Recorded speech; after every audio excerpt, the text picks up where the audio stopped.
Bor katkılı zemin enjeksiyon malzemeleriyle çalışmamıza yaklaşık 10 yıl önce başlamıştık. Önce bir laboratuvar çalışmaları devam etti.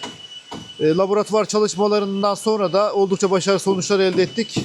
Arazi aşamasına geçtik. Gemlik, Kumsaz bölgesi, sahil bölgesinde zemin sıvılaşmasının yoğun olduğu bir bölgede arazi denemelerimizi gerçekleştirdik. Arazi deneylerinden sonra malzemenin ne kadar etkin olduğu ile ilgili testleri yapmaya başladık ve elde ettiğimiz sonuçlarda malzemenin oldukça başarılı olduğu ve diğer yöntemlere göre özellikle zemin sıvılaşmasını önlemede çok etkili olduğu gözlemlendi. Artık binaların uygulama aşamasına geldi. Şu an Gemlik'te bir bina üzerinde bunun denemesini yapıyoruz. Bina daha önce oturma yapmış.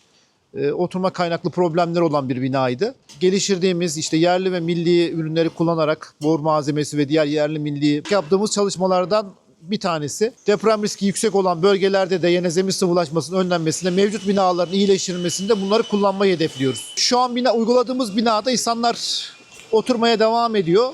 Dikkat edecek olursak hiç insanları rahatsız etmeden, konumlarını değiştirmeden temelden açacağımız küçük delikler vasıtasıyla zemin iyileştirmesi çok rahat bir şekilde yapabiliyoruz.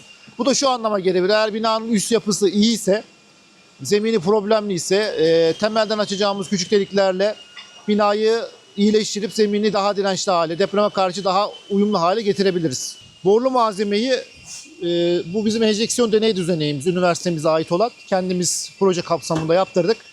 Numune karışımlarını burada hazırlıyoruz. Butik tarzı bir makinedir bu. Burada boru ve diğer malzemeleri karıştırdıktan sonra uygulama aşamasına geçeceğiz. Tabii uygulama yapmadan önce bina içinden temelden küçük delikler delmemiz gerekiyor. Şu an arka bölgede de zaten küçük delme işlemini gerçekleştiriyoruz. Bunu delerken de donatı tarama cihazıyla tarayaraktan 3 ile 5 santimetre çapında delikler deliyoruz.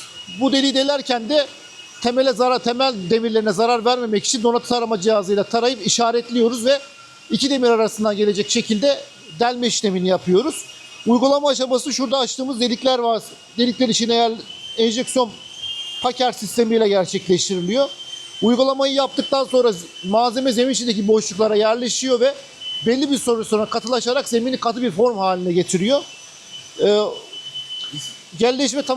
Katılaşma tamamlandıktan sonra da burada açtığımız delikleri yüksek dayanımlı tamir ve beton ağaçlarıyla kapatarak eski haline getiriyoruz ve işlemi tamamlamış oluyoruz.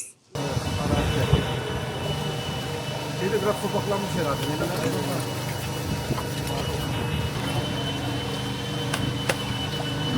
Evet, yapılamaları